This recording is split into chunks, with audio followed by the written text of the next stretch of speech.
afternoon, everyone, and thanks for inviting me to give this brief talk. I will try to be very brief to show you some of the uses that we apply DSI in GenBank collection, as Maria Noel mentioned before. Well, we all know that a large proportion of the valuable genetic variation is still hidden in GenBank collection. Based on a study we performed a few years back, we found that around 8% of the collection has been used by breeding program. Means that a large proportion is still hidden, as I mentioned, while the challenge for crop production become larger. And for example, in CIMMYT, we have two of the largest maize and wheat GenBank collection, having 29,000 accession of maize and 140,000 accession of wheat.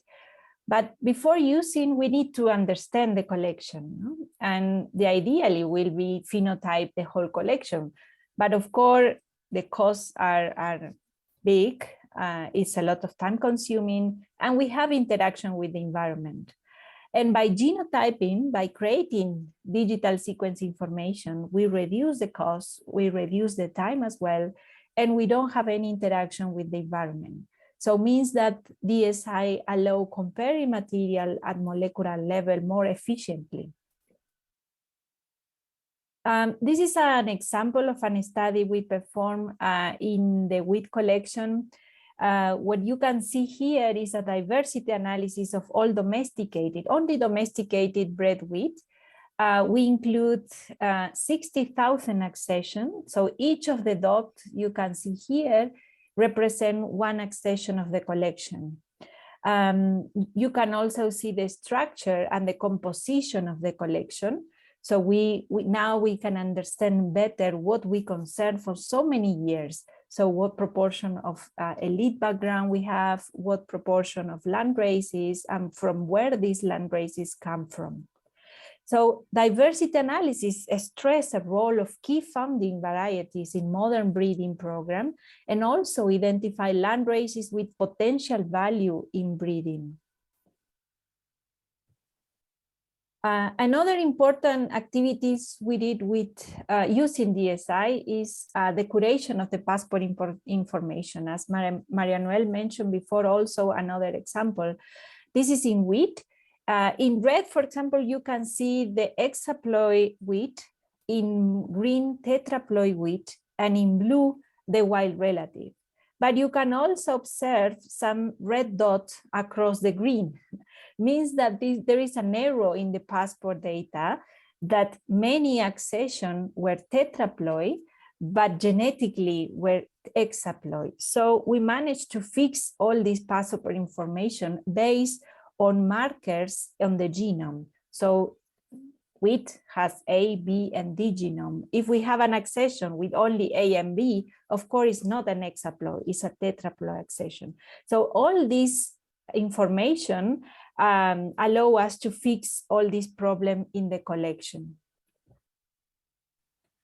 Other important use, for example, DSI allows identification of redundancy within and across collection, no? Within, for example, only in the CIMMYT with collection, but also between collection. We also genotype, for example, the CARDA collection, and we can compare across collection, as also Monica will explain later. Different institutions conserving same crop can compare and identify potential redundancy or some unique material as well. And conservation gap analysis to predict the distribution and quantify also the current ex situ conservation status. One very recent activities we are doing as well is mining useful alleles for climate change adaptation for the CIMMYT with GenBank. So having all this diversity stored, conserved in the GenBanks, and having also genotyping information. Currently, we have approximately 70% of the collection already genetically characterized. Using all this information and curating the passport information, so we know exactly from where these accessions were collected. So we know sorry, it's moving. So we know exactly the geolocation. Having this geolocation, we can extract climate information for free. So a combination of the climate information together with genotypic data, we can identify genomic region controlling different traits, important traits for climate adaptation.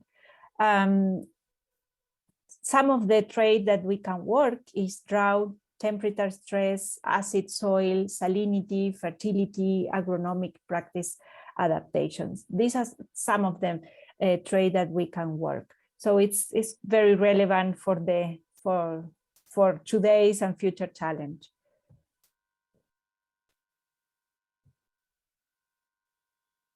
So we could say that before DSI, it was really, really hard to go into the gene bank and find something useful efficiently. We've been using for a long time the gene bank, but yeah, it takes time to characterize, to evaluate and select the appropriate accession.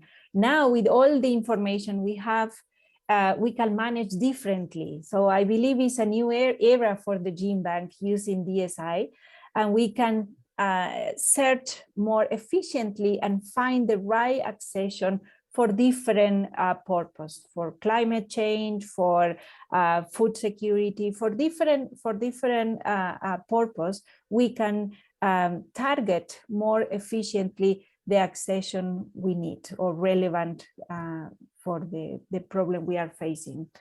And also we are using DSI in capacity building. So we organize a Latin American community of practice organized by CIMMYT and CIAT.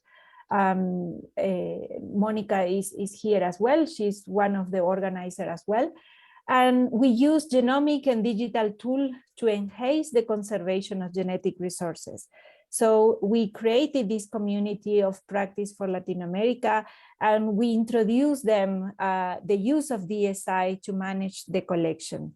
So in this community participate 14 countries and more than 33 institutions. So it's not only for CGIAR gene bank management, but also we like to distribute the knowledge in our case in Latin America for all national gene banks. And with this, thank you.